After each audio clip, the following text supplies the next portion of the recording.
Alors ce matin, donc, nous allons parler, comme je l'ai dit, de l'engagement. Et pour que nous puissions prendre ce thème en profondeur, nous allons commencer par un passage qui se trouve dans Marc, au chapitre 10, une histoire que vous connaissez certainement, et il s'agit de l'histoire de Bartimée. Marc chapitre 10, verset 46. Ils arrivèrent à Jéricho, et lorsque Jésus en sortit, avec ses disciples et une assez grande foule, le fils de Timée, Bartimée, mendiant, aveugle, était assis au bord du chemin. Il entendit que c'était Jésus de Nazareth, et il se mit à crier : « Fils de David, Jésus, aie pitié de moi !» Plusieurs le reprenaient pour le faire taire, mais il criait beaucoup plus fort : « Fils de David, aie pitié de moi !»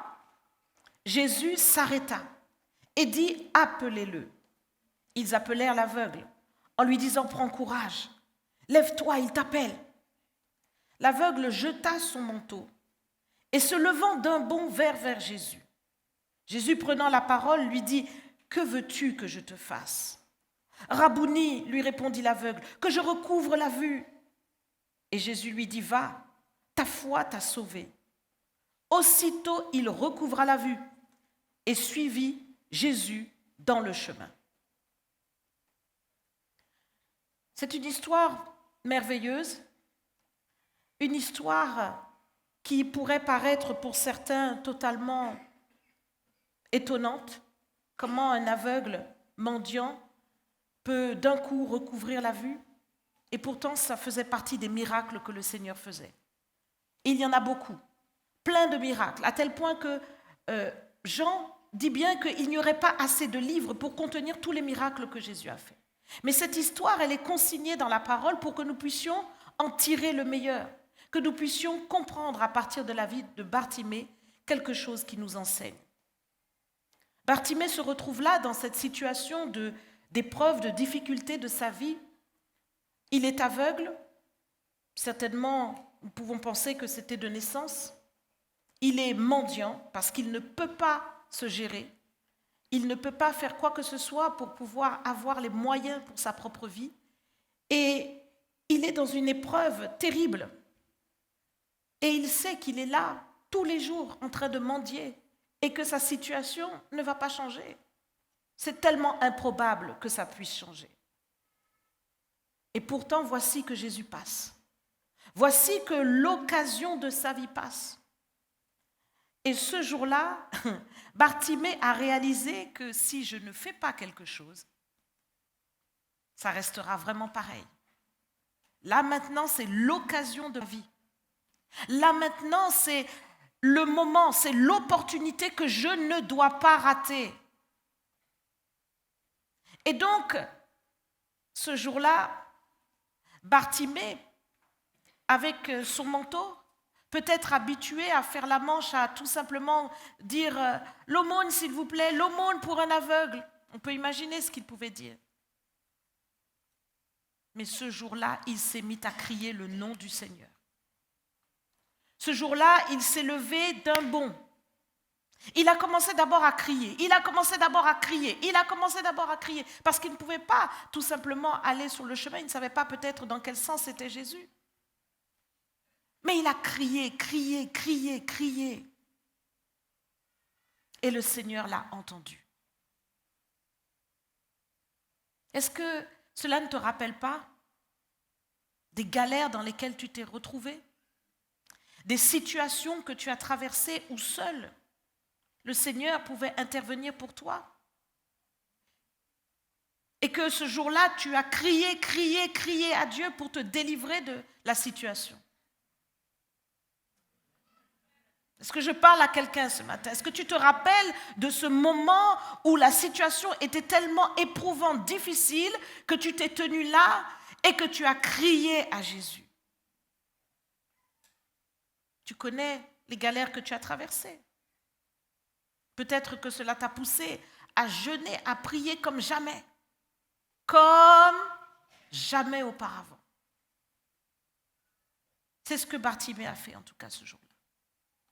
Il a crié et personne personne ni rien n'allait l'empêcher de crier le nom du Seigneur. Il était déterminé. Les gens voulaient l'arrêter. Les gens lui disaient, mais cesse, tu déranges le maître, cesse, tais-toi un peu, Bartimée, tu nous déranges là. Mais il a crié encore plus fort. Est-ce que ça vous rappelle des moments où on vous a provoqué et ça vous a incité à aller encore plus loin dans votre démarche de prière? Est-ce que je parle à quelqu'un ce matin? En tout cas, c'est ce que Bartimée a fait. Et Bartimée a tellement crié qu'il a touché le cœur du Seigneur. Et le Seigneur s'est arrêté. Oh, je suis sûre que le Seigneur l'a entendu depuis la première fois où il a appelé. Mais il voulait voir si Bartimée était vraiment déterminé. Il a laissé Bartimée crier encore plus fort pour voir s'il était vraiment déterminé. Parce que parfois, quelqu'un va te dire « Oh, tais-toi » et puis tu vas te conformer à ce qu'on te dit. Bon, je ne veux pas déranger. Mais Bartimée, lui, n'a pas laissé l'homme l'empêcher de saisir Jésus. Et donc, là, le Seigneur lui a dit, a dit à ses disciples, appelez-le. Et ceux qui, au départ, lui disaient, tais-toi maintenant, lui disent, prends courage. Comment l'homme revire, hein? Comment l'homme revire. Et maintenant, donc, Bartimée se lève d'un bond, il jette son manteau, il va vers Jésus, les gens l'aident et il arrive devant le Seigneur. Et le Seigneur lui dit, que veux-tu que je te fasse? Jésus voit bien qu'il est aveugle. Mais regardez comment le Seigneur veut vérifier le désir de l'homme. Que veux-tu que je te fasse? Le Seigneur veut que toi-même tu exprimes ton besoin afin que tu saches que lorsqu'il interviendra, c'est bien la réponse à ta prière. Alors, tu dois l'exprimer. Tu dois exprimer ce dont tu as besoin. Et Bartimée lui dit, mais Seigneur, que je recouvre la vue. Bartimée ne se sent pas offensé en disant, oh Seigneur, tu connais toutes choses, tu sais très bien que je suis aveugle, tu le vois. Non, non, Bartimée ne réagit pas comme cela. Il n'est pas en train de se dire, Dieu connaît toutes choses, je n'ai pas besoin de lui dire quel est mon besoin. Non. Et c'est exactement comme ça que l'on n'obtient rien. Vous ne demandez pas vous ne recevez pas parce que vous ne demandez pas. Et il demande. Il dit, Seigneur, que je recouvre la vue. Alors le Seigneur le guérit. Un miracle puissant, immédiatement, instantané. Il recouvre la vue. Ce matin, j'aimerais déjà premièrement te rappeler que lorsque tu as un besoin, lorsque tu as quelque chose au fond de toi et que tu sais pertinemment que seul Dieu peut te le donner, il va falloir être violent, comme Bartimée, pour pouvoir l'obtenir. Je peux supposer qu'il y avait beaucoup de gens qui, puisque la foule était autour de Jésus, il y avait beaucoup de gens qui étaient dans le besoin. Mais là, c'est Bartimée qui a su saisir. Bartimée a su saisir parce qu'il a pris véritablement la détermination de ne pas repartir aveugle. Quelle est ta détermination? Tu dois te rappeler que pour une percée, nous venons de traverser la semaine de la percée, il te faut être violent.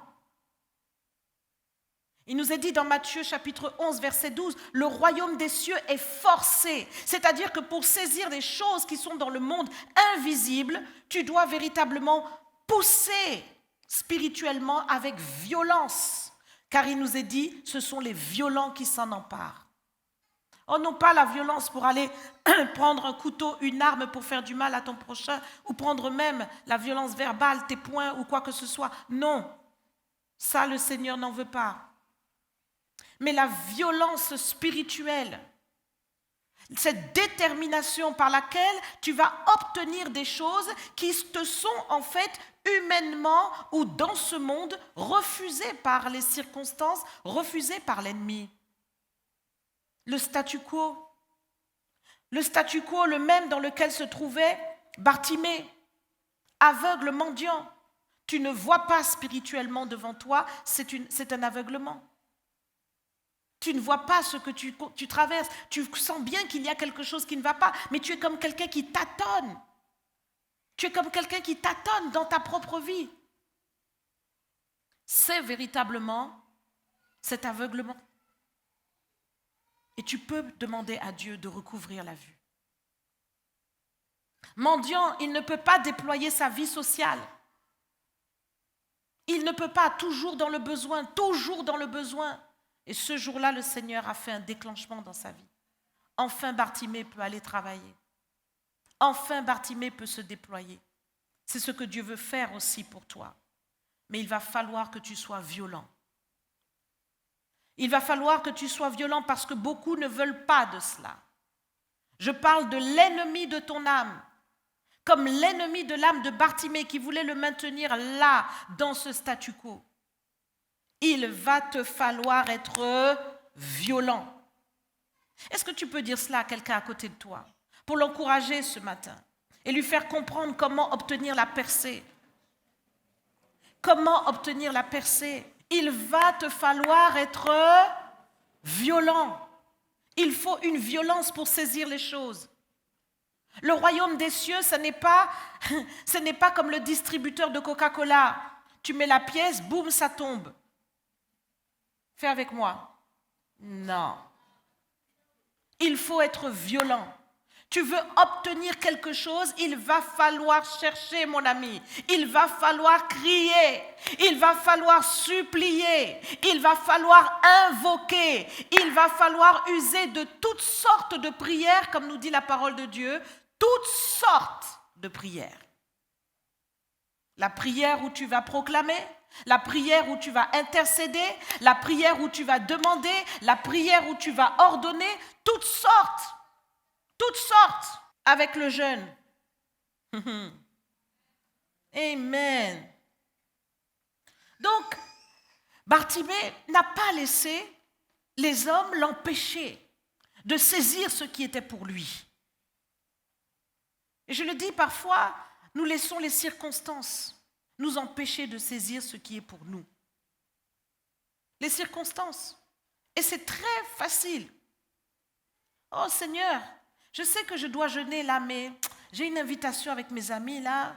On va manger un bon poulet rôti. Je ferai le jeûne. Et puis tu repousses.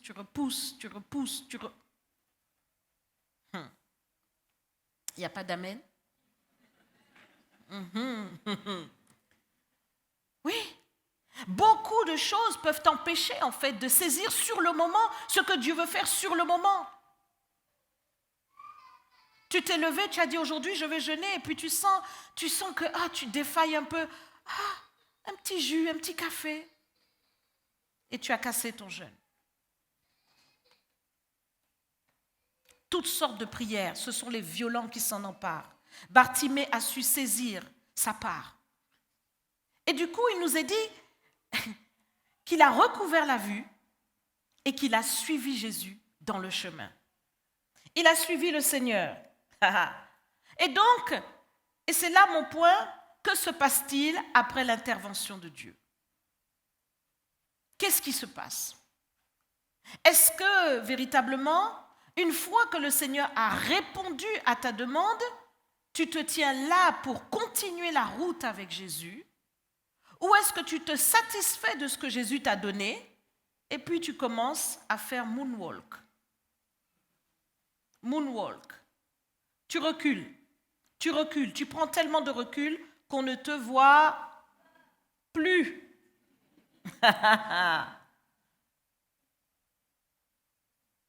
Il nous a dit que Bartimée a suivi Jésus dans le chemin.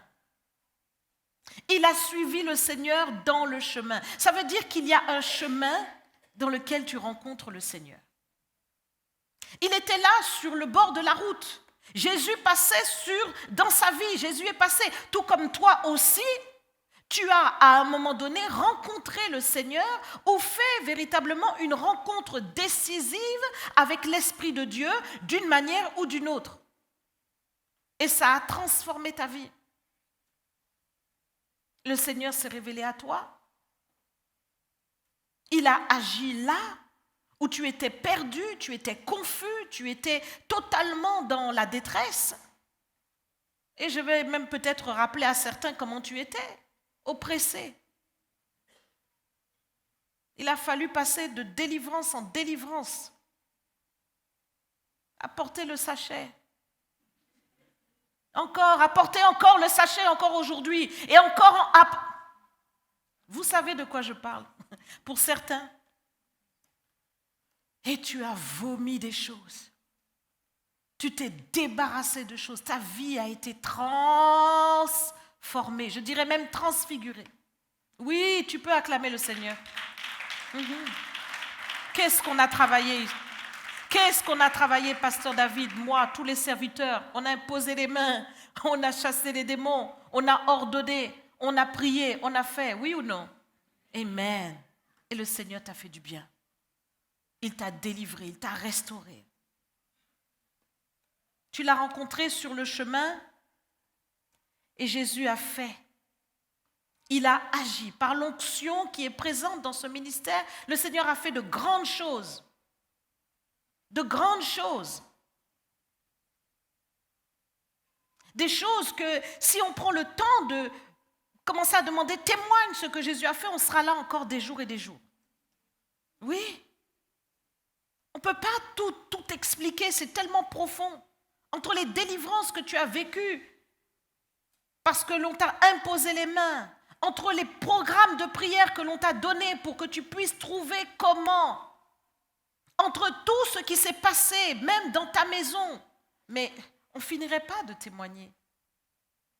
Tout ce qui s'est passé sur le plan personnel, sur le plan spirituel, sur le plan familial, sur le plan professionnel, mais on n'en finirait pas. Sur le plan financier, on n'en finirait pas de témoigner. Le Seigneur a fait de grandes choses. Donc le Seigneur, sur ce chemin, a travaillé. Il a utilisé le ministère pour travailler, parce que c'est ce que Dieu fait. Et pour certains, je peux même dire que le CRC même t'a tout donné.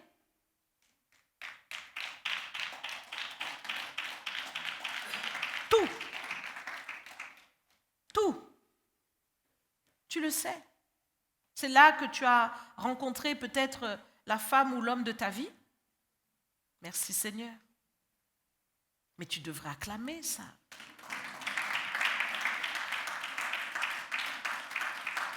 Pasteur David et moi, nous avons célébré plus de 200 mariages, c'est ça? Voilà. C'est là que le Seigneur t'a donné tes enfants. Combien d'enfants nous avons présentés ici? Est-ce que tu peux acclamer le Seigneur? Ce sont des vies qui sont issues de ce que Dieu fait dans ce ministère. Et derrière, vous pouvez imaginer toutes les bénédictions des familles et tout ce que Dieu fait. C'est merveilleux, mes bien-aimés. Et c'est fort. Et c'est un salut qui est jusque dans la vie éternelle. C'est puissant, mes bien-aimés. Donc, Bartimée a eu une restauration totale. Comme toi aussi, tu as une restauration totale en étant dans ce ministère. Et effectivement, cela a produit en lui un engagement. Bartimée qui était totalement sous le joug de la cécité, en retrouvant la vue, dès qu'il a été guéri, a suivi Jésus dans le chemin. Il ne nous a pas dit qu'il a suivi Jésus à côté, ailleurs, je ne sais pas quoi. C'est dans le chemin. Dans le chemin, mes bien-aimés. Chaque mot a son poids dans la Bible. C'est là qu'il a suivi le Seigneur. Et toi aussi qui as été touché, qui a été délivré, guéri, restauré par le Seigneur, c'est dans le chemin que tu dois suivre aussi le Seigneur. Le Seigneur t'attend. Comme Bartimée, naturellement, s'est engagé vis-à-vis du Seigneur dans le chemin, cette délivrance, cette guérison, cette restauration doit produire en toi un engagement, une dévotion pour le Seigneur dans le chemin. Et ce chemin, c'est le CRC. C'est ici que le Seigneur t'a visité. C'est ici que le Seigneur t'a enseigné. C'est ici que le Seigneur a agi pour toi. Et donc, cela doit produire un engagement dans le chemin. Et nous voulons parler de la teneur de cet engagement. C'est très important. Parce que parfois, nous pouvons penser que, oui, nous sommes engagés. En fait, c'est plus un peu quand je veux, quand j'ai envie, quand je suis disponible, quand ça correspond à mon calendrier et à mon agenda. Aïe. Dis à quelqu'un à côté de toi, aïe, aïe, aïe. Aïe. Aïe.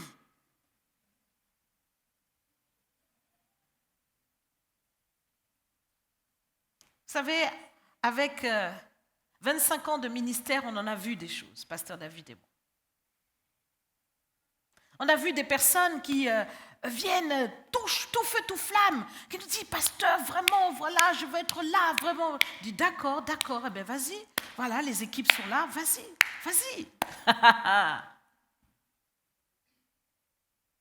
Et puis, quelque temps, il suffit de quelque temps, et vous commencez à voir le moonwalk. On en a vu. De ceux qui disaient vraiment. Qui disaient vraiment, mais oh là là, oh le CRC, oh les pasteurs, oh. Et puis après, moonwalk. Qu'est-ce qui se passe entre-temps? Je vais dire comme Galates chapitre 5, verset 7, vous couriez bien. Qui vous a arrêté pour vous empêcher d'obéir à la vérité? Cette influence ne vient pas de celui qui vous appelle. Ça veut dire qu'il y a une influence. Répète avec moi, une influence. Et ce n'est pas celle de Dieu. Une influence qui va vouloir t'empêcher de courir dans le chemin à la suite de Jésus, là où Dieu est intervenu pour toi. Ce n'est pas nous qui sommes allés te chercher dans ta maison. Mais toi-même, tu as pu voir des songes, des visions où le Seigneur t'a confirmé qu'ici est le ministère que Dieu t'a confié. Le Seigneur te l'a clairement montré. Tu as vu des songes. Certaines personnes que je ne connais même pas me disent, Pasteur Jocelyne, tu étais dans ma maison ce matin. Ah bon? Moi, j'étais dans ma maison à moi. Mais c'est le Seigneur. C'est le Seigneur qui te parle pour te montrer qui sont tes bergers, pour te faire connaître où est le ministère où tu dois t'engager. Et certains ont bien entendu. Le Seigneur leur parle 1 fois, 2 fois, 3 fois, 1 an, 2 ans, 3 ans, 4 ans, 5 ans. Et puis tu finis par comprendre que c'est bien là que le Seigneur t'a appelé. Tu viens. Le Seigneur te bénit, il fait des choses et maintenant tu n'as plus le temps. Ce n'est pas normal. Tu n'as plus le temps. Tu es trop occupé. Les enfants qui sont une bénédiction sont trop une prise de tête pour toi. Ça prend trop de temps. Tu ne peux pas en même temps gérer les enfants et en même temps être dans l'œuvre de Dieu. Aïe, aïe, aïe. Aïe, aïe, aïe. Mais oui. Qui vous a arrêté? Donc la bénédiction maintenant va t'arrêter? La bénédiction, les choses que le Seigneur va faire pour toi, c'est ça qui va t'arrêter? Il y a un problème. Et le problème ne vient pas de Dieu. Mais c'est comment tu es positionné. L'engagement. L'engagement, ce n'est pas un jour. L'engagement, c'est toujours. Oui. Oui, l'engagement, c'est toujours. Mais la preuve, Pasteur David, et moi, nous sommes là toujours.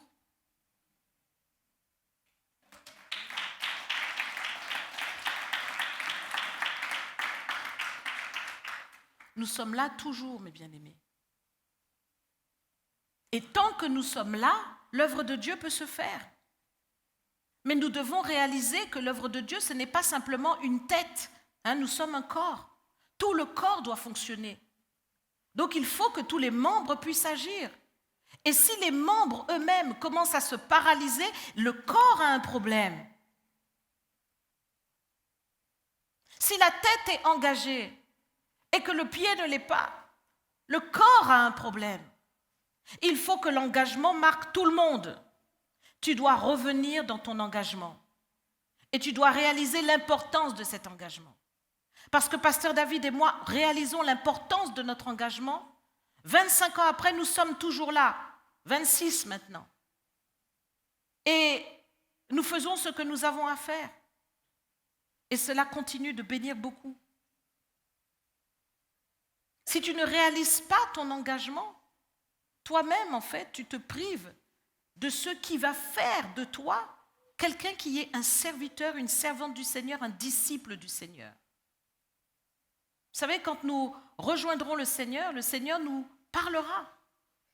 Et il nous dira, entre, bon et fidèle serviteur. Vous voyez, bon et fidèle serviteur. Entre dans la joie de ton maître. Parce que, en étant fidèle dans le chemin dans lequel tu t'engages, le Seigneur va reconnaître que tu es bon et fidèle. Mais pour ceux qui se sont engagés à un moment et qui reculent dans leur engagement, et on ne peut pas parler de fidélité. Il n'y en a pas, il n'y a pas de fidélité là. Ce n'est pas la fidélité, mes bien-aimés.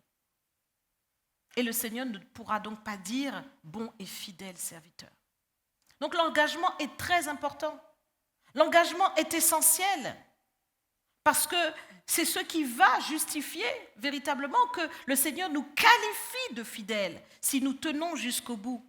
L'engagement n'est pas un feu de paille. Dans Apocalypse chapitre 2, versets 1 à 7, le Seigneur parle à une église. Et aujourd'hui, le Seigneur te parle.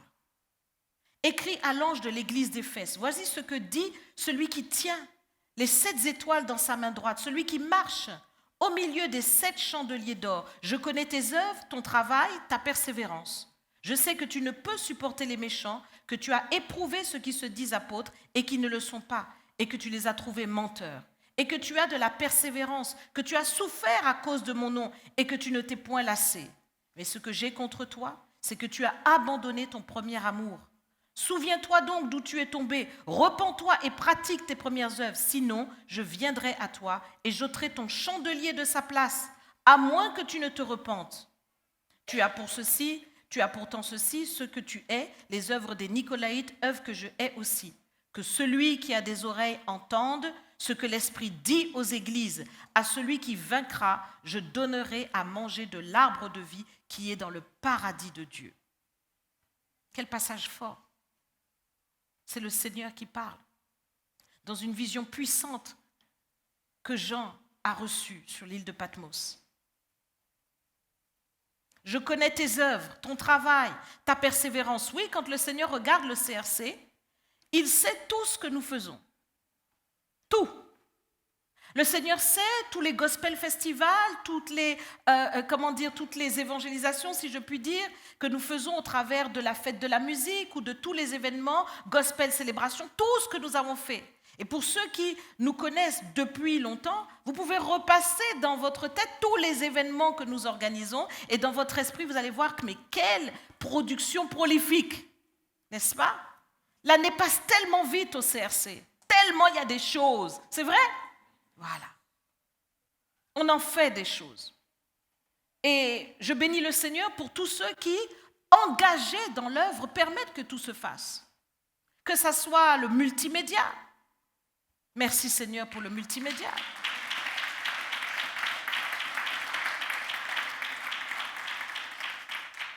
Que ça soit toutes les équipes comme Total Praise.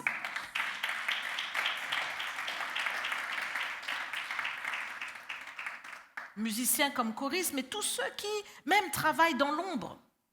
la sonorisation, la logistique, l'accueil, toutes les équipes que nous avons qui travaillent dans l'ombre et qui, au travers de leur engagement, permettent que ça se fasse. C'est un déploiement extraordinaire. Et quand nous regardons tout ce que nous avons fait jusqu'à maintenant, nous pouvons dire, mais vraiment, gloire à Dieu. Gloire à Dieu. Oui, le Seigneur connaît nos œuvres, notre travail et notre persévérance. Parce que pour faire un gospel festival pendant tant d'années, Covid, pas Covid, qu'est-ce que je peux dire encore? Moyen, pas moyen. Arena, pas arena. C'est fort, mes bien-aimés. Donc le Seigneur sait. Il sait que Pasteur David et moi, nous nous tenons vraiment dans l'esprit de vérité. Et que sur la place publique, il y a beaucoup de ceux qui se disent apôtres, mais qui ne le sont pas. Oui. Parce qu'il faut éprouver véritablement le fond de l'enseignement, de ce qui est donné. Parfois, nous voyons des choses qui ne sont pas à la gloire de Dieu. Et on ne s'est pas lassé. À cause du nom du Seigneur, malgré toutes les oppositions, les difficultés, on ne s'est pas lassé. Mais le Seigneur veut nous dire ceci ce matin. Parce que c'est la clé de l'engagement. Prends la clé là ce matin, prends la clé. La clé de l'engagement, voilà. Il nous dit ceci, mais ce que j'ai contre toi, c'est que tu as abandonné ton premier amour. La clé de l'engagement, c'est l'amour que tu vas avoir, que tu vas montrer au Seigneur. C'est ça le point. Ce que j'ai contre toi, c'est que tu as abandonné ton premier amour. Le tout premier. Comme Bartimée sur le chemin qui, à ce moment, était tellement reconnaissant envers Jésus pour ce qu'il a fait. Rempli d'amour pour cet homme-là qui a jeté son regard sur lui et qui a dit « appelez-le ». Tu as abandonné ton premier amour. Parce que pour le premier amour, on en fait des choses. C'est comme le jeune fiancé ou le jeune, prétendant. Mais qu'est-ce qu'il ne fait pas pour séduire sa future? Mais il fait tout. Les bouquets jusqu'à les restaurants, les cadeaux. C'est pas vrai? Messieurs, c'est pas vrai? Non, c'est plutôt à mesdames qu'il faut demander parce que... C'est pas vrai? Mesdames, tu te rappelles comment c'était avant? C'est tout. Pour moi, c'est toujours. Pour moi, c'est toujours, je dois le dire. C'est la vérité. Pour moi, c'est toujours. Vous venez chez moi, c'est toujours fleuri. C'est pas vrai? Voilà. Donc, pour moi, c'est toujours. Mais, je veux parler pour tout le monde. Là, mes sœurs, dites tout. Dites tout. On est entre nous. C'est toujours le cas? Bon, donc on a compris. Le premier amour. Le premier amour. Le premier. C'est-à-dire cette flamme qui était tellement forte que, ah là là, tu ne peux pas t'empêcher, tu vas l'appeler, que ça va chérie, oh ya. Et puis c'est fini maintenant. Ouais. C'est fini. Le premier amour. Eh bien, j'aimerais te rappeler que Jésus, qui a tant souffert pour toi et moi, ne cherche qu'une seule chose, c'est ton amour. Il cherche ton amour, en fait. Il n'est pas venu chercher ta tête, tes raisonnements, ta force de travail, tes moyens financiers ou je ne sais quoi. Jésus est venu chercher ton cœur. C'est ça qu'il est venu chercher. Il est venu chercher ton amour. Il a été rejeté par ceux qui ne l'aimaient pas. Il nous a dit que les siens ne l'ont pas reçu. Mais maintenant, toi qui lui appartiens, ce qui l'intéresse, c'est ton amour. Le Seigneur veut ton amour. Et il va falloir que tu retrouves ça, ton étincelle avec le Seigneur. Il nous a dit que faute de bois, le feu s'éteint. Bon, ce proverbe-là vaut dans tous les sens du terme, effectivement, parce que c'est vrai. Donc, quand on parle de la colère, oui, mais là, on ne parle pas de la colère. Moi, je ne veux pas parler de la colère. Je veux parler du bois que l'on alimente du feu que l'on alimente. Donc, quand on veut alimenter le feu, on met du bois, oui ou non? On met du bois. Eh bien, là aussi, si tu veux que ton amour pour le Seigneur soit fort, mets du bois. Dis à quelqu'un à côté de toi, mets du bois. Mets du bois. Mets du bois. Mets du bois pour que ton amour pour le Seigneur soit fort. Parce que c'est facile de se refroidir dans les circonstances que l'on traverse. Un peu d'épreuves, un peu de difficultés, un peu de paroles négatives que tu as entendues à gauche, à droite, et tu commences à te replier sur toi et à oublier que ton histoire avec le Seigneur, c'est une histoire d'amour. Tu oublies que le Seigneur t'a tant aimé, non pas simplement le monde, mais toi personnellement. Il t'a tant aimé qu'il a donné son Fils unique afin que tu ne périsses pas, mais que tu aies la vie éternelle. Il t'a tant aimé, tant aimé, tant. Chaque fois qu'il recevait un coup, chaque fois qu'il recevait une douleur, quoi que ce soit, tu étais inscrite dans les paumes de ses mains. Chaque coup qu'il a reçu, c'est pour toi. Ce n'était pas pour lui, c'est pour toi. Afin que tu ne sois pas condamné. Afin que tu puisses expérimenter l'amour de Dieu. Et que tu le vives pour l'éternité. Mais bien aimé, Dieu n'a pas l'amour, il est amour. Et c'est pour l'amour, c'est par amour, c'est dans l'amour, c'est avec amour qu'il est venu pour te sauver. C'est pour l'amour, pas pour autre chose. L'histoire de toi et du Seigneur, c'est une histoire d'amour. Ce n'est pas une histoire de péché d'abord. Parce que le Seigneur a pris le péché, il l'a cloué à la croix. Il a voulu éloigner ce qui pouvait empêcher cette relation. La seule préoccupation du Seigneur, c'est l'amour. C'est l'amour. Et le Seigneur dit, demeurez dans mon amour. Parce qu'il sait combien c'est facile de ne pas demeurer. Dès qu'on vit des choses contraires, tout de suite, oh ça y est, on met Dieu en avant. Ouais, mais si Dieu. On accuse Dieu constamment. Mais si Dieu vraiment voulait m'exaucer, depuis le jour que je le prie, si Dieu. Mais non, mais bien aimé, Dieu, il est souverain. Et ça n'empêche pas qu'il t'aime. Il fait ce qu'il veut, mais il t'aime. Et il te le montre tous les jours. Le souffle de vie qu'il renouvelle, les grâces qu'il accomplit, les exaucements qu'il fait, te démontrent l'amour du Seigneur. Tous les jours, le Seigneur démontre son amour. Et donc, c'est très important pour toi de demeurer dans cet amour et de ne pas laisser tes raisonnements, tes pensées, tes considérations venir mettre des obstacles entre toi et le Seigneur. Et tout d'un coup, c'est comme maintenant une distance qui se crée entre toi et Dieu. Une distance qui se crée entre toi et le Père. Tu n'es plus collé serré avec Jésus comme avant. Tu n'es plus dans cette intimité avec lui. Tu ne lui parles plus naturellement. Tes prières sont mécaniques, robotiques, même peut-être programmées avec l'IA. C'est-à-dire qu'on n'entend plus le cœur, ton cœur battre dans ta prière. Et le Seigneur écoute, il regarde, il essaye de voir, mais qui m'aime là? Qui m'aime là? Il faut que ça soit toi.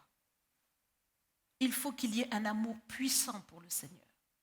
Jésus a assez souffert sur la croix. Rejeté, méprisé, considéré comme puni, abandonné des hommes. Aujourd'hui, ce n'est plus le temps d'être rejeté pour Jésus. Ce n'est plus le temps d'être méprisé pour Jésus. C'est le temps d'être aimé, chéri, choyé, honoré, glorifié. C'est ce temps-là, mes bien-aimés. Et le Seigneur attend ton amour. Il dit, ce que j'ai contre toi, c'est que tu as abandonné ton premier amour. Cet amour qui était fervent. Cet amour où tu étais prêt à tout faire pour le Seigneur. Si le Seigneur te dit de jeûner pendant 7 jours, tu allais le faire. Aujourd'hui, tu n'arrives même pas à jeûner 3 jours. Aïe, aïe, aïe. Quand il n'y a plus d'amen comme ça, je sens que ça vous a touché. Mais c'est la vérité, mes bien-aimés. Toi-même, tu le sais. Et donc, tu dois retrouver ton premier amour. Jésus est venu chercher ceux qu'il aime. Et il faut réaliser que le Seigneur est à la porte. Quand nous entendons tout ce qui se passe, nous réalisons que le Seigneur fait un mouvement. Il y a un mouvement dans le ciel. Il y a quelque chose qui se passe pour que le retour du Seigneur s'accomplisse. Mais entre-temps, il faut que l'Église monte. Il faut qu'il y ait des œuvres qui soient déployées dans le monde entier. Et vous connaissez cette vision du Centre du Réveil Chrétien International. Nous avons un grand travail à accomplir. Lorsque nous nous levons, c'est un déploiement puissant. Dieu accomplit de grandes choses. Les gens sont touchés. Quel que soit là où la personne se trouve, la personne est touchée. Il ne peut pas rester indifférent lorsque le CRC se lève. C'est pas vrai? Oui. Certains ont dit, mais dès que vous avez commencé à envoyer le son, j'ai senti dans mes jambes quelque chose. La présence du Seigneur était tellement présente. Imaginez que des personnes de confession juive nous disent merci pour cette communion. Alléluia. Cette communion, cette adoration. Donc vous avez compris que nous, on adorait Jésus. Donc vous avez trouvé qu'il y avait une communion. Donc ça veut dire que vous avez compris que notre Dieu, c'est Jésus. Et vous avez dit que vous avez adoré avec nous. Donc vous avez pris notre Dieu. Vous avez reçu le Messie. Vous avez reçu le Messie. Mes bien-aimés, c'est puissant. Et donc, nous devons revenir à notre premier amour. Le CRC doit revenir à son premier amour. Toutes les équipes doivent être chaudes pour vraiment faire le travail. Il y a un mouvement qui doit se produire, surtout maintenant que le Seigneur nous a donné ces locaux. Nous les avons tant désirés, tant aspirés, à arriver à cette étape où nous pouvons enfin nous poser. Parce qu'à chaque fois, nous étions comme ballottés. Mais maintenant, nous devons prendre possession de cet espace pour faire le travail. Nous avons un grand travail à accomplir. Et tout ça, parce que nous aimons le Seigneur. Regardez avec moi Luc 7, verset 36. Parlons de cet amour qui produit l'engagement. Un pharisien pria Jésus de manger avec lui. Jésus entra dans la maison du pharisien et se mit à table. Et voici une femme pécheresse qui se trouvait dans la ville, ayant su qu'il était à table dans la maison du pharisien, apporta un vase d'albâtre plein de parfums et se tint derrière, aux pieds de Jésus. Elle pleurait et bientôt, elle lui mouilla les pieds de ses larmes, puis les essuya avec ses cheveux, les baisa et les oignit de parfum. Le pharisien qui l'avait invité, voyant cela, dit en lui-même, si cet homme était prophète, il connaîtrait qui et de quelle espèce est la femme qui le touche. Il connaîtrait que c'est une pécheresse. Jésus prit la parole et lui dit, Simon, j'ai quelque chose à te dire. Maître, parle, répondit-il. Un créancier avait 2 débiteurs. L'un devait 500 deniers et l'autre 50. Comme il n'avait pas de quoi payer, il leur remit à tous 2 leurs dettes. Lequel l'aimera le plus? Simon répondit, celui, je pense, auquel il a le plus remis. Jésus lui dit, tu as bien jugé. Puis se tournant vers la femme, il dit à Simon, vois-tu cette femme? Je suis entré dans ta maison et tu ne m'as point donné d'eau pour laver mes pieds.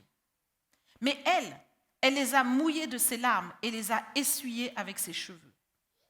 Tu ne m'as point donné de baiser, mais elle, depuis que je suis entré, elle n'a point cessé de me baiser les pieds. Tu n'as point versé de l'huile sur ma tête, mais elle a versé du parfum sur mes pieds. C'est pourquoi je te le dis, ses nombreux péchés ont été pardonnés, car elle a beaucoup aimé. Mais à celui à qui on pardonne peu, aime peu. Et il dit à la femme, tes péchés sont pardonnés. Parce que dans nos habitudes, quand nous considérons le Seigneur, nous sommes toujours dans une attitude égoïste. L'attitude égoïste que nous avons, c'est me, myself and I. Moi et mon Seigneur, mon Dieu, mon Père, mon Sauveur, mon Seigneur. Et remarquez dans la parole de Dieu, le Seigneur dit, lorsque vous priez, dites notre Père. Il ne dit pas de dire mon Père. D'accord? Donc le Seigneur veut véritablement que nous puissions changer de perspective. Parce qu'on a tendance à particulariser Dieu pour nous, personnellement. Mais ce n'est pas comme ça que Dieu est. Le Seigneur nous reçoit et il nous reçoit en communauté. Et maintenant, le Seigneur regarde chacun et il fait des comparaisons. Aïe, aïe, aïe. Là, ça va chauffer. Il fait des comparaisons. Et Jésus dit à Simon qu'il l'a invité. Vous voyez, le Seigneur a été invité chez Simon, donc le Seigneur y va. Et Simon se sent, Jésus est dans ma maison, quoi. Ça fait bien. Parce que Jésus était là, si je puis dire, la star du moment. Toutes les foules vont après lui. Donc ça faisait bien pour le pharisien de recevoir Jésus chez lui. Et maintenant, voici que cette femme pécheresse s'approche et elle commence à verser un parfum de grand prix sur les pieds de Jésus. Elle commence à se manifester, elle pleure, elle manifeste tellement de dévotion et d'amour. Et Simon, quand il voit ça, méprise cette femme. Il méprise son geste. Mais le Seigneur, lui, voit tout l'amour que cette femme a déployé dans ce moment-là pour lui. Et il compare. Et il dit, Simon, j'ai quelque chose à te dire, parce que tu dois comprendre là. Et ce matin, c'est à nous que le Seigneur parle. Il dit, je veux que tu comprennes là, que toi, tu m'as accueilli dans ta maison, mais tu ne m'as pas donné de l'eau pour me laver les pieds. Donc, quelle est la qualité de ton accueil, Simon? Tu ne m'as point donné d'eau pour laver mes pieds, mais elle a mouillé de ses larmes et les a essuyés avec ses cheveux. Tu ne m'as point donné de baiser, mais elle, depuis que je suis rentrée, n'a point cessé de me baiser les pieds. Tu n'as point versé d'huile sur ma tête, mais elle, voyez, donc le Seigneur nous compare les uns les autres.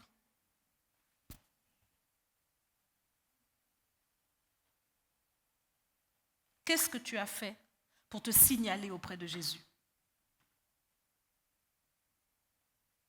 Pour te signaler plus que ton frère ou ta sœur à côté de toi.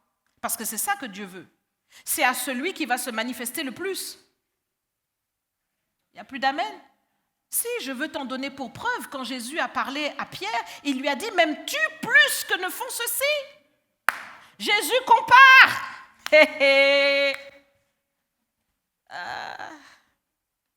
Qu'est-ce que tu as fait plus que l'autre? Qu'est-ce que tu fais pour signaler ton amour au Seigneur plus que l'autre? Et qui va faire que le Seigneur va vraiment, en fait, te considérer ton amour et ne pourra pas dire que tu as abandonné ton premier amour. Réalise que ce n'est pas parce que tu manges avec Jésus que tu l'aimes. Ah oui. Manger avec le Seigneur, c'est souper avec lui. Nous soupons tous avec lui, il est venu dans notre vie, nous l'avons accepté comme notre sauveur personnel. Et tu manges avec Jésus. Déjà, tu manges à la Sainte Seine, tu manges à sa table. Mais aussi, lorsque tu es là en communion, tu lis la parole, tu lis ta Bible, tu manges avec le Seigneur. Parce que lui, il partage des mets spirituels. Et pendant que tu es en train de manger cette nourriture spirituelle, tu peux penser en fait que tu aimes le Seigneur. Mais ça ne suffit pas. Non. Simon aussi mangeait avec Jésus, mais ça ne suffisait pas. Cette femme s'est signalée. Elle a manifesté une grande dévotion et c'est ça qui a marqué le Seigneur. Donc manger avec le Seigneur ne signifie pas que nous l'aimons. Et je peux vous dire que parmi les 12, il y avait Judas aussi qui mangeait tous les jours avec le Seigneur. Au petit déjeuner, à midi et le soir. Ou s'il mangeait peut-être que le matin et le soir, je ne sais pas. Mais en tout cas, je peux vous dire qu'il mangeait avec Jésus. Et la preuve, c'est que lorsque le Seigneur lui a donné, en fait, lorsqu'ils ont eu leur dernier repas ensemble, Jésus lui a trempé le morceau et lui a donné à manger. Vous voyez que ça ne veut rien dire. Donc il faut faire très attention. Et pour ceux qui avaient entendu mon témoignage lorsque le Seigneur m'a guéri de cette, vraiment de cette attaque terrible que j'ai subie, de cette occlusion intestinale, où le Seigneur m'a guéri miraculeusement, le Seigneur me montrait des visions extraordinaires. Et il m'a montré Judas. Et le Seigneur m'a clairement dit, il m'a dit, Satan n'était pas en Judas au départ. Vous voyez ? Et Judas communiait avec le Seigneur, il était là. Jésus l'avait choisi, mais Jésus avait déjà vu qu'il y avait quelque chose dans son cœur qui n'était pas droit. Pourtant, il était là. Donc, il faut faire très attention, mes bien-aimés. Très, très attention au positionnement de notre cœur, malgré que nous sommes dans l'environnement du Seigneur. Nous pouvons être dans l'Église et être totalement en dehors de la véritable communion avec le Seigneur. Et ce qui va te garder, c'est véritablement ton amour pour lui. Comment tu vas te manifester devant lui? Quel amour tu vas déployer? Cette femme a véritablement manifesté un amour très fort, très très fort pour le Seigneur. Elle a pris ce parfum de grand prix, qui était certainement tout ce qu'elle possédait, toute sa richesse, et elle l'a déployé devant le Seigneur. Elle a pleuré toute sa vie. Dans ses larmes était toute sa vie qu'elle a manifestée aux pieds du Seigneur. Elle l'a embrassé, lui dire « Seigneur, je t'aime plus que ma vie d'avant » pour changer de vie. Alors cette femme a été remarquée de Jésus. Et toi? Quand je te parle de revenir dans ton premier amour, c'est véritablement revenir dans cet amour exactement là, où tu as pris des décisions pour pouvoir marcher avec le Seigneur et tu t'es positionné, tu as dit non à beaucoup de choses pour pouvoir avancer avec le Seigneur. Mais ce chemin n'est pas terminé. Tu es encore ici, ça veut dire que Dieu a beaucoup de choses à faire avec toi, en toi. Et ça ne sera que par l'amour. Ça ne sera que dans l'amour. Cette femme a été prête à sacrifier ce qu'elle avait de plus précieux. Et toi, qu'est-ce que tu es prêt à sacrifier pour manifester à Jésus ton amour pour lui? Est-ce que tu es prêt ou prête encore à sacrifier ton temps, ton énergie, ton confort, tes habitudes? Qu'est-ce que tu vas faire pour te signaler devant Jésus et que le Seigneur remarque qu'il y a quelqu'un à ses pieds qui est en train de l'embrasser? Mes bien-aimés, nous sommes ici-bas. Jésus est monté et il s'est assis à la droite de Dieu. Je ne sais pas à quelle porte tu iras frapper pour trouver les pieds de Jésus. Mais laisse-moi te dire que les pieds de Jésus, c'est ici. Les pieds de Jésus, c'est ici. Parce que, pourquoi? Au travers du CRC, Jésus marche. C'est les pieds de Jésus. Au travers du CRC, le Seigneur rentre dans Paris et il proclame publiquement qu'il est le Seigneur. Oui ou non? C'est au travers du CRC. Moi, je n'ai pas vu un ministère qui fait ça. Je vois des gens qui restent entre quatre murs. Mais nous n'avons pas honte de sortir et de proclamer sur la place publique les choses. Amen. Donc comprenons, oui, nous sommes les pieds de Jésus. Nous sommes les pieds de Jésus. Avec nous, le Seigneur marche et il ira jusqu'à marcher jusqu'au Japon. Oui. En mars, nous y serons pour proclamer le nom du Seigneur. Alléluia, le Seigneur marche. Il marche, mes bien-aimés. C'est merveilleux ce que Dieu fait au travers du CRC. Je ne dis pas que le CRC est le ministère unique. Je sais qu'il y a beaucoup d'œuvres partout qui sont les œuvres du Seigneur. Mais dans le chemin où le Seigneur nous a trouvés, c'est ici au CRC. Et donc, c'est là que Dieu nous a placés pour faire un travail. Alors maintenant, qu'est-ce que nous voulons? Nous avons besoin maintenant d'être dévoués, engagés. Et cette femme se retrouve là, dans ce dîner, avec les pharisiens, tous ces grands qui ont certainement des belles robes, qui sont magnifiques. Et elle est dans une vie un peu chaotique.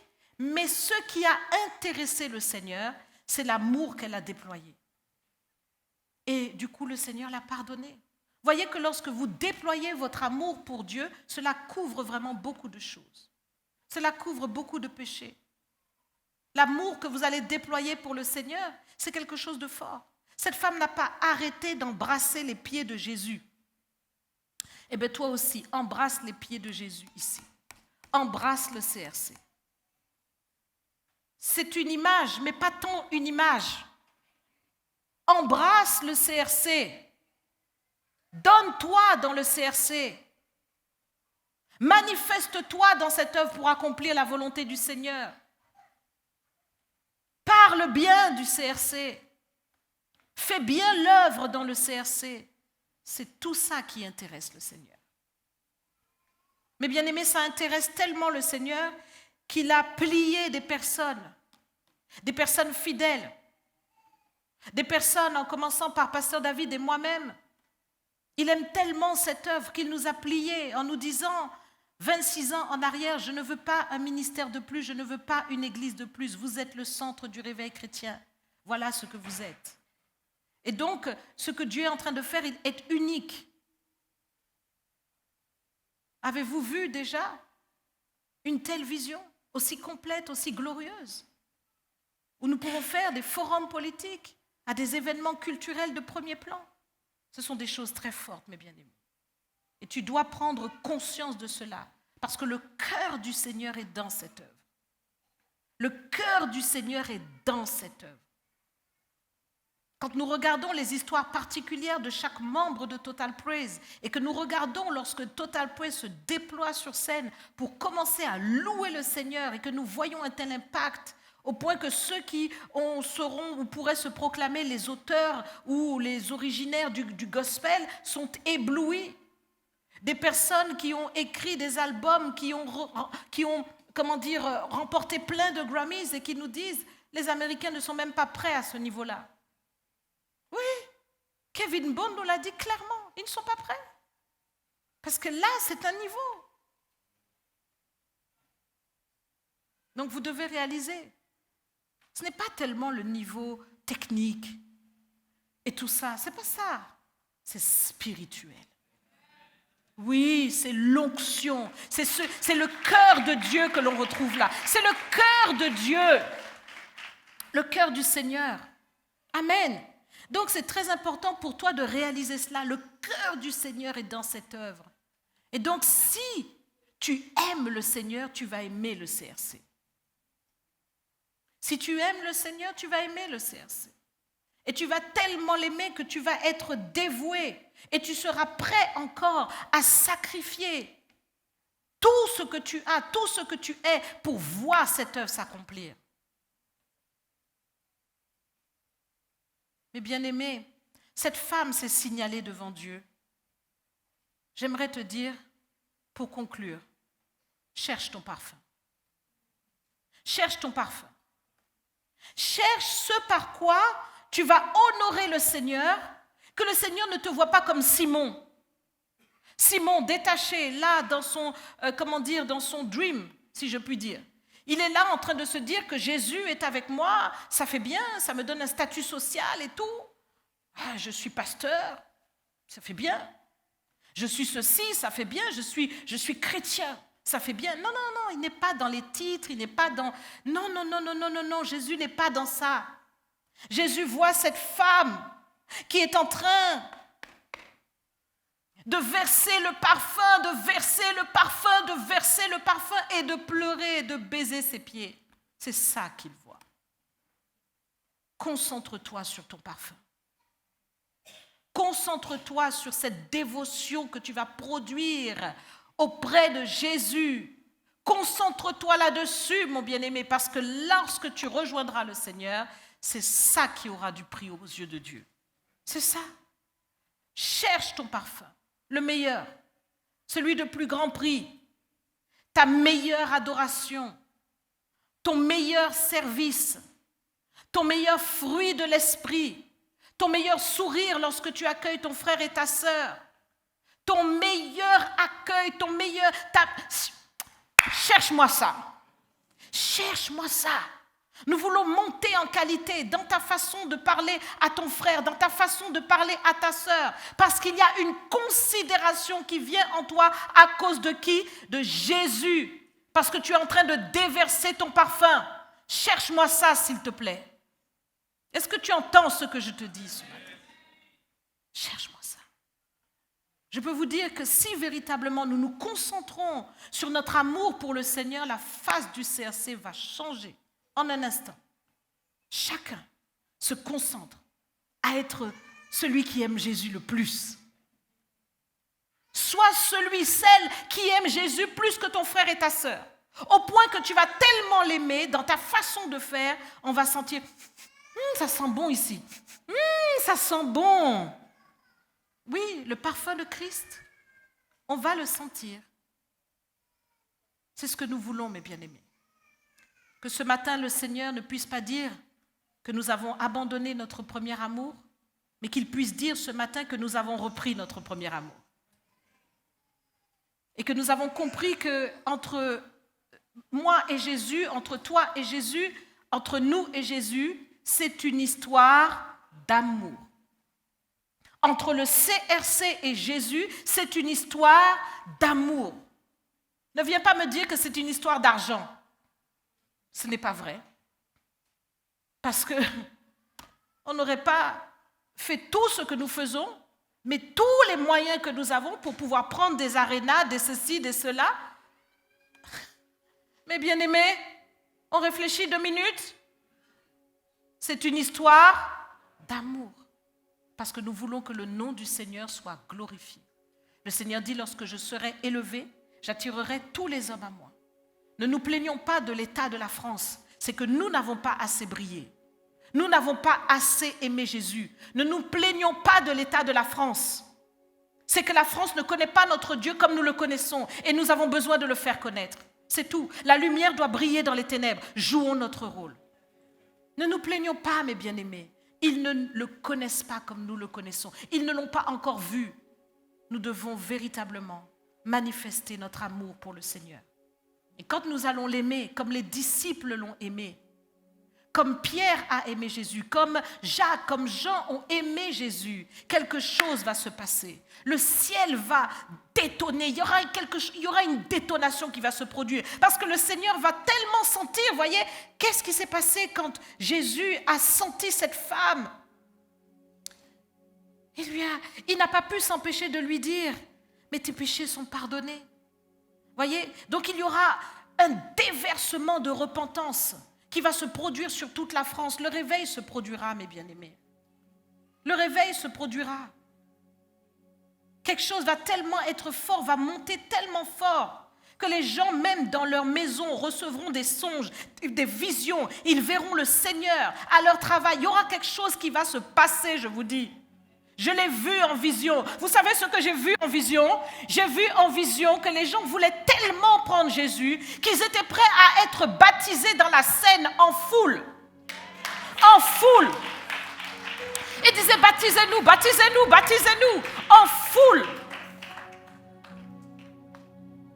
Alors, ça dépend de nous en fait.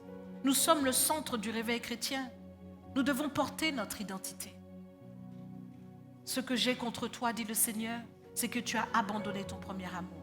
Mais si toi qui m'entends, qui est là dans cette salle, si toi qui m'entends, qui est derrière cet écran, tout simplement, positionne-toi et reviens.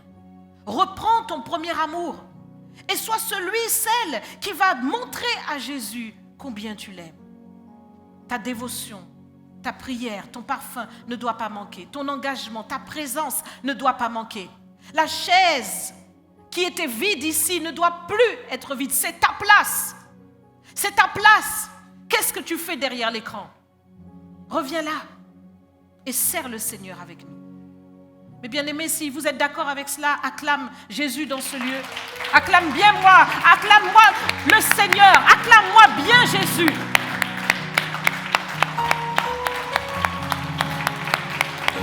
Donne-moi bien une adoration vraiment glorieuse pour mon Seigneur. Alléluia. Alléluia. Signale-toi ce matin. Signale-toi ce matin. Que Jésus reçoive ton offrande d'acclamation. Le Seigneur dit que battez des mains. Il dit battez des mains. Battez des mains. Battez des mains. C'est pour honorer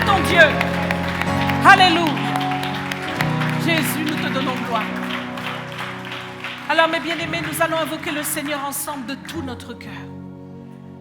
Ce matin, que ce soit vraiment un bouleversement, un renversement qui se produit, tu reviens. Tu reviens dans ton adoration. Tu reviens dans ton amour, dans ta dévotion. Tu reviens dans ton appel. Parce que tu sais que tu as une vocation. Tu sais que tu es appelé par le Seigneur. Tu sais que sur le chemin où Jésus t'a trouvé, il t'a appelé. Et il t'a dit, tu es un serviteur, tu es une servante pour moi. Reviens dans ton appel, reviens dans ta consécration, reviens dans cette consécration qui fait qu'entre toi et Jésus, il y a une fluidité. C'est fluide. Jésus te dit, fais ça pour moi, tu le fais. Tu ne discutes plus parce que tu es dans l'amour. Dans l'amour de ton Sauveur, dans l'amour de ton Seigneur. Tu es maintenant les mains de Jésus. Tu es les pieds de Jésus. Tu es la bouche de Jésus. Maintenant, il n'y a plus d'obstacle entre toi et le Seigneur. Plus aucun. Parce que tu es dans un amour parfait. Tu ne laisses plus le diable vouloir s'immiscer par des raisonnements, par des choses qu'il va mettre, des émotivités. Non, non, non, c'est terminé. C'est terminé. Répète ces paroles après moi. Seigneur Jésus, aujourd'hui même, je reviens dans mon premier amour. Je reviens dans ma dévotion pour toi. Je te dis, Seigneur, que je te donne mon être entier pour servir à ta gloire. Je reconnais que je m'étais laissé refroidir par mes pensées, par mes émotions, par mes réflexions, mais j'abandonne tout ça parce que mes pensées ne sont pas tes pensées. Et Seigneur, j'accepte que tu règnes sur moi. Je te donne tout mon cœur. Je reviens dans ce premier amour, dévoué, brûlant, déférent. Je reviens dans ce désir ardent de communier avec ta personne et de te faire plaisir. Seigneur, utilise-moi comme tu veux. Seigneur, j'accepte et je crois que je peux être utile pour toi. Parce que oui, Seigneur, tu l'as voulu ainsi, tellement tu m'as aimé. Je te dis merci, Seigneur, pour ta bonté ce matin, qui remet tout le CRC dans son premier amour. Oui, nous atteindrons nos objectifs parce que nous revenons dans le premier amour. Nous te disons merci, Seigneur, au nom de Jésus. Amen. Acclame encore le Seigneur.